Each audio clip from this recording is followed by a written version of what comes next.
Selamat pagi, siswa kelas 11. Hari ini kita sudah mulai akan membahas materi bab berikutnya, materi yang baru, yaitu tentang elastisitas. Nah, sebelum kita masuk ke materi elastisitas, maka tentu saja Anda harus tahu dulu apa itu elastisitas. Dari kata dasar elastis, apa yang ada di dalam pikiran Anda? Ya, karet. Ya, itu adalah benda yang bersifat elastis. Elastis artinya benda akan kembali ke bentuk semula. Ya, bisa kelihatan? Ya, jadi ini adalah contoh benda yang elastis.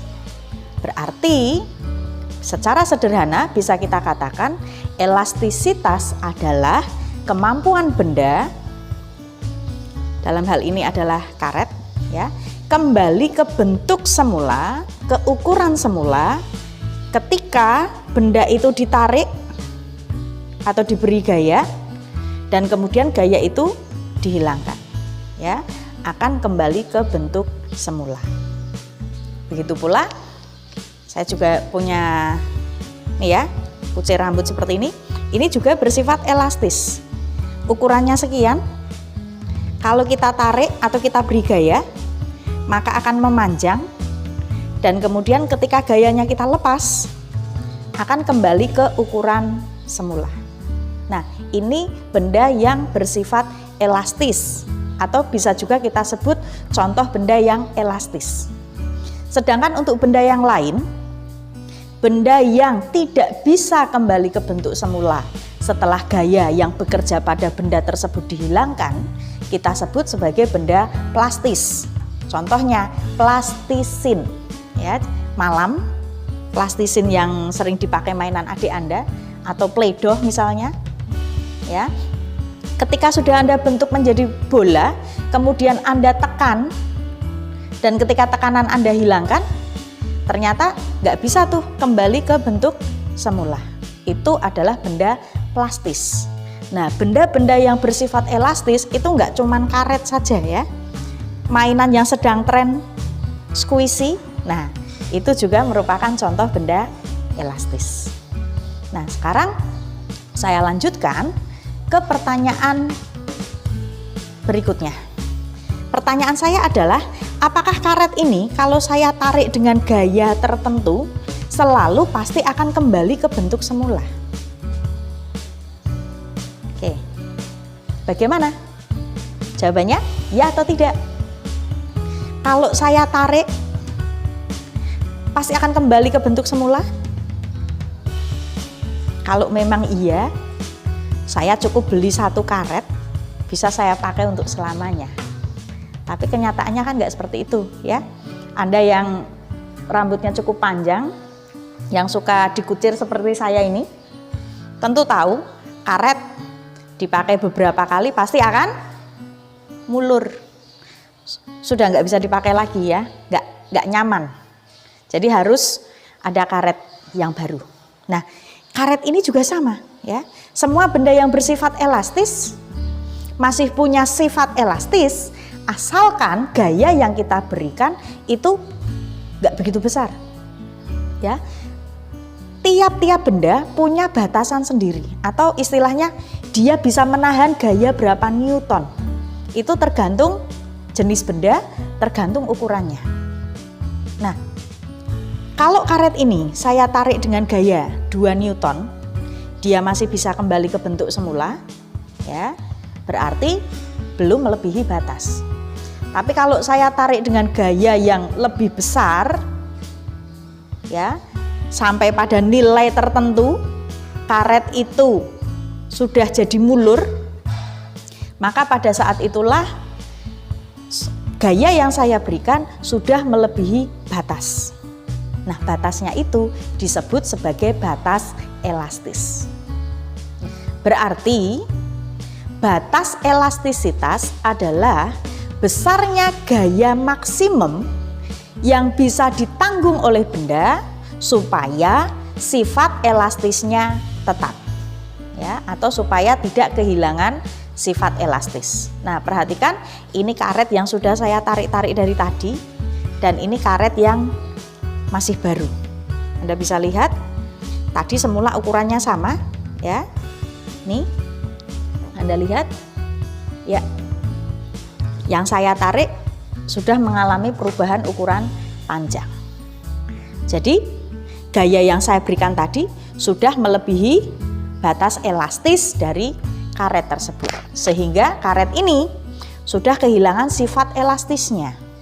Memang masih bisa kembali ke ukuran sebelum ditarik, tapi ini sudah tambah panjang loh. Jadi sebetulnya sudah kehilangan sifat elastisnya, tapi masih lentur.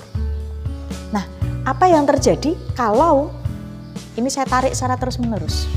Ya, saya tarik dengan gaya yang semakin besar, dan semakin besar.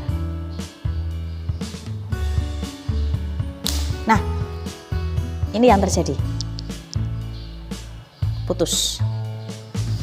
Berarti ada dua nilai gaya yang bisa ditanggung oleh karet, ya, dua batasan nilai. Yang pertama adalah batas elastisitas. Ya, nilai maksimum yang bisa ditanggung oleh karet supaya karet itu tidak kehilangan sifat elastisnya.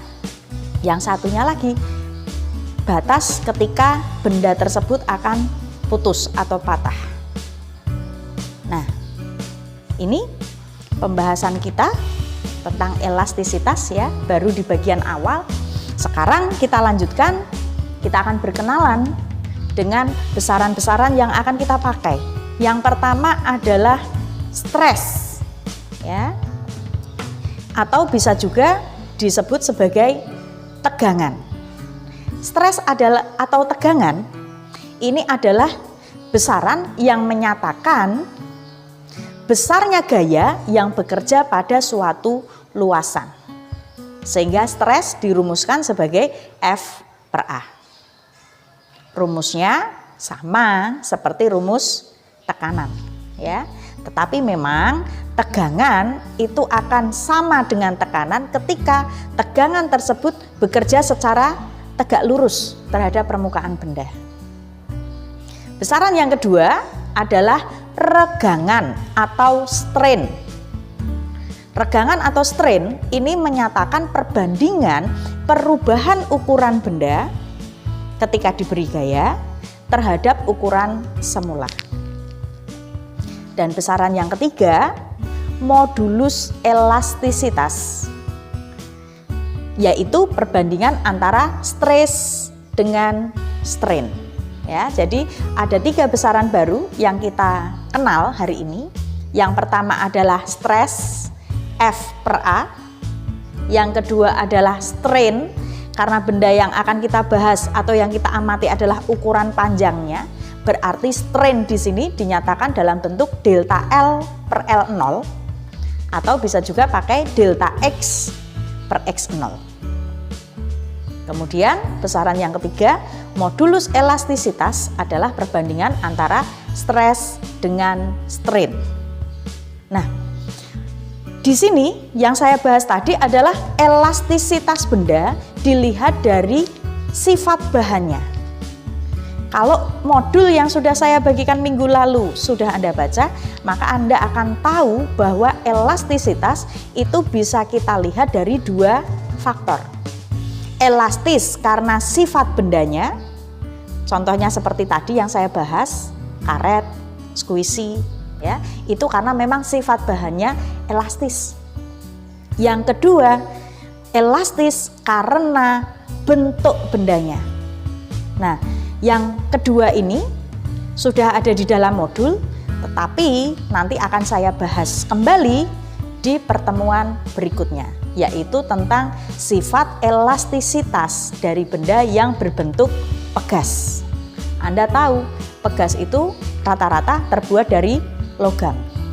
Logam itu bukan benda yang elastis, tetapi ketika dibentuk menjadi pegas, maka pegas logam tersebut punya sifat elastis.